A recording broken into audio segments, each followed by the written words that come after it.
আসসালামু আলাইকুম ওয়া রাহমাতুল্লাহি ওয়া বারাকাতুহু।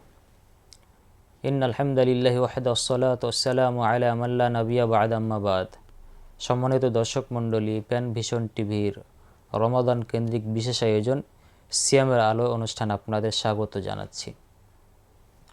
আমরা আজকে জানার চেষ্টা করব যে রোজার মাসে বা রমাদান মাসে আমার উপলব্ধি কেমন হবে। তা আমরা মুসলিম, আমরা নিজেদেরকে আল্লাহ তাআলার বান্দা হিসাবে পরিচয় দিই।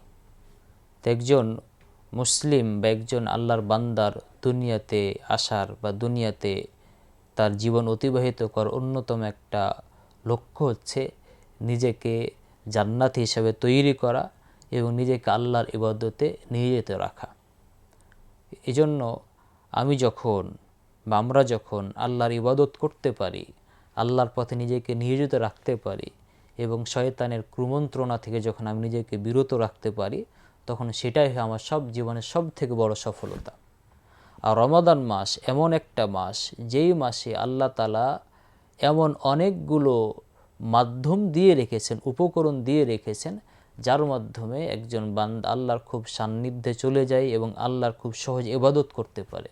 এজন্য যখন রমাদান মাস প্রবেশ করে, তখন আমাদের উপলব্ধি এবং আমাদের অনুভূতি অত্যন্ত সুন্দর হতে হয় এবং আমরা এতে করে খুব বেশি আনন্দিত হতে হবে আমাদের। অনেক মানুষকে দেখা যায় যারা রমাদান মাসটাকে অনেক ভারী মনে করে, যারা মনে করে রমাদান মাস আমাদের উপর একটা কষ্টের মাস এবং এটা তাদের জন্য একটা বোঝা মনে করে। তো একজন মুসলিম হিসাবে, একজন মুমিন হিসাবে এমনটা হওয়া কখনোই উচিত না। বরং এই জন্য আমাদের আল্লাহর কাছে কৃতজ্ঞতা জানানো উচিত যে আমার মতো একজন নগণ্য বান্দা এমন একটা মাসে পা দিতে পেরেছি, এমন একটা মাসে নিজেকে বাঁচিয়ে বা নিজেকে এমন একটা মাসে আমি নিজেকে পৌঁছাতে পেরেছি যে মাসটা আল্লাহ রাব্বুল আলামিন রহমত নাজিল করেন, যে মাসে আল্লাহ রাব্বুল আলামিন মাগফিরাত দেন, যে মাসে আল্লাহ রাব্বুল আলামিন অসংখ্য বান্দাকে বা প্রতিটা রাত্রে অসংখ্য বান্দাকে জাহান্নাম থেকে মুক্ত করে জান্নাতে নিয়ে যেতে পারে। এছাড়া এ মাসে আল্লাহ রাব্বুল আলামিন শয়তানকে বন্দী করে দেন। তার মানে হচ্ছে আমি সহজেই খুব খুব এর মানে আমি খুব সহজেই নিজেকে আল্লাহর পথে নিয়োজিত করতে পারি। আমাদের জীবনের প্রতিটা মুহূর্ত মূলত শয়তানের সাথে যুদ্ধ করে আমাদের বেঁচে থাকতে হয়, কিন্তু রমজান মাস আসলে আমাদের শয়তানের সাথে যুদ্ধ করা লাগে না।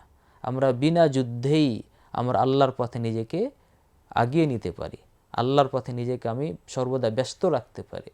এই জন্য এটা আমার জীবনের সব থেকে বড় প্রাপ্তি। যেন রাসূল সাল্লাল্লাহু আলাইহি সাল্লাম, সাহাবায়ে কেরাম এবং আমাদের যারা পূর্ববর্তী আলেম ছিলেন, তার রমাদান মাস আসার পূর্বেই আল্লাহর কাছে দোয়া করতেন, হে আল্লাহ রাব্বুল আলামিন, আমি যেন রমাদান পেতে পারি, হে আল্লাহ রাব্বুল আলামিন তুমি আমাকে রমাদান পর্যন্ত পৌঁছে দাও। এভাবে তার আল্লাহর কাছে কামনা করতেন, আল্লাহর কাছে দোয়া করতেন, যাতে করে তার রমজান মাস পেয়ে নিজেকে নিজের আত্মশুদ্ধি অর্জন করে নিজেকে জান্নাতের পথিক বানাতে পারে। এছাড়া রমজান মাস আমি বিশেষভাবে আমাদের এই উপলব্ধি হতে হবে যে এ মাস তো নিজেকে যাবতীয় অন্যায় থেকে বিরত রাখার মাস। এই মাস তো সামাজিক যে সমস্ত খারাপ কাজগুলো আছে সেগুলো থেকে নিজেকে বাঁচিয়ে রাখার মাস। যেমন রাসূল সাল্লাল্লাহু আলাইহি ওয়াসাল্লাম বলেছেন যে ওই ব্যক্তির কোনো সিয়াম নেই যে নিজেকে মিথ্যা কথা থেকে, মিথ্যা কাজ থেকে বাঁচিয়ে রাখতে পারে না। এছাড়া রাসূল সাল্লাল্লাহু আলাইহি ওয়াসাল্লাম অন্য হাদিসে বলেছেন যে রমাদান মাসে একজন মানুষ অন্যের সাথে তর্ক থেকে বিরত রাখতে পারবে। রমাদান মাসে একজন মানুষ বা সিয়াম অবস্থায় একজন মানুষ অন্যের সাথে তর্ক করবে না। অতএব এই যে একটা বিশেষ মৌসুম যেখানে আমি নিজেকে যাবতীয় অন্যায় থেকে বিরত রাখতে পারছি, এটা তো আমার জন্য একটা ভালো উপলব্ধি থাকা উচিত। আমি তো আল্লাহর কাছে কৃতজ্ঞতা করা উচিত যে আল্লাহ রাব্বুল আলামিন আমি এই মাসটা পেয়ে নিজেকে আমি অন্যায় থেকে বিরত রাখতে পারছি। অতএব আমি মনে করি বা আমাদের সবার এটা উপলব্ধি থাকতে হবে যে রমজান মাস আমাদের জন্য একটা বিশেষ মৌসুম, এটা বিশেষ রহমতের মাস এবং এই মাস আমাকে আল্লাহর সান্নিধ্য পাওয়ার জন্যে সর্বোচ্চ চেষ্টা করার মাস। এই মাসটা মূলত নিজেকে কষ্টে ফেলে দেওয়ার মাস না। এই জন্য রাসূল সাল্লাল্লাহু আলাইহি ওয়াসাল্লাম একটা হাদিসে বলেছেন যে ওই ব্যক্তি ধ্বংস হয়ে যাক যেই ব্যক্তি রমাদান মাস পাওয়ার পরেও নিজেকে ক্ষমা করিয়ে নিতে পারল না, নিজেকে জাহান্নাম থেকে মুক্ত করতে পারল না। তো রাসূল সাল্লাল্লাহু আলাইহি ওয়াসাল্লাম এই কথা বলার পিছনে কারণ হচ্ছে যে আল্লাহ তাআলা এই মাসটাতে এমন কিছু মাধ্যম দিয়ে রেখেছেন, এমন কিছু উপকরণ দিয়ে রেখেছেন যার মাধ্যমে আমি আপনি খুব সহজেই জাহান্নাম থেকে মুক্ত করে জান্নাতের পথে পথিক হতে পারবো। আমি আপনি খুব সহজেই আল্লাহ তাআলার মাগফিরাত পেয়ে আমার পূর্বের সমস্ত গুনাহ খাতা মাফ করিয়ে নিতে পারবো। রাসূল সাল্লাল্লাহু আলাইহি ওয়াসাল্লাম বলেছেন যে মান সামা রমাদান ঈমানান ওয়া ইহতিসাবা গুফিরা লাহু মা তাকাদ্দামা মিন যামবিহি, অর্থাৎ যে ব্যক্তি সিয়াম পালন করে নেকির আশায়, আল্লাহ রাব্বুল আলামিন তার পূর্বের সকল গুনাহ মাফ করে দেন। তাহলে আমি যে এক মাস সিয়ামের মাধ্যমে আমার পূর্বের সকল গুনাহ মাফ করে নিতে পারছি, এর থেকে আর বড় প্রাপ্তি কি হতে পারে? এর থেকে আমার ভালো উপলব্ধি আর কী হতে পারে?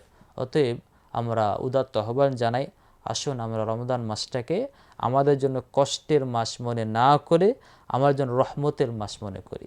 আমি নিজেকে জাহান্নাম থেকে মুক্তির মাস মনে করি, আমি নিজেকে আল্লাহর রহমত প্রাপ্তির মাস মনে করি এবং আল্লাহর কাছে কৃতজ্ঞতা জ্ঞাপন করি, আল্লাহ রাব্বুল আলামিন আমার মতো অধম বান্দাকে, পাপী বান্দাকে রমাদান মাস পর্যন্ত পৌঁছে দিয়েছো এবং আমার পূর্বের সকল গুনাহগুলো মাফ করিয়ে নেওয়ার মতো আমাকে সুযোগ দিয়েছো।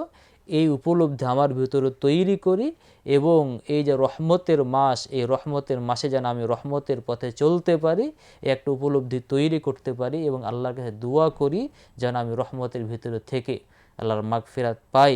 এভাবে আমি নিজেকে সাজাই এবং আল্লাহ তাআলার কাছে কৃতজ্ঞতা জ্ঞাপন করি এবং আবারও দোয়া করি যেন আল্লাহ রাব্বুল আলামিন সামনে রমাদান পর্যন্ত যেন আমি আবার নিজের জীবন পাই এবং সেই তৌফিক পাই এবং সামনের বছরও যেন এই একইভাবে আমার জীবনের গুনাহ খাতাগুলো মাফ করে নিতে পারি, এভাবে আমি নিজেকে আল্লাহর কাছে তুলে ধরি। তো অতএব আসুন আমরা রমাদান মাস সফলতার সাথে পালন করি, ইবাদতের সাথে পালন করি, যাবতীয় অন্যায় থেকে নিজেকে বিরত রাখি। আল্লাহ আমাদের সেই তৌফিক দান করেন, আমিন। ওয়া আখিরু দাওয়ানা আলহামদুলিল্লাহি রাব্বিল আলামিন। আসসালামু আলাইকুম ওয়া রাহমাতুল্লাহি ওয়া বারাকাতুহু।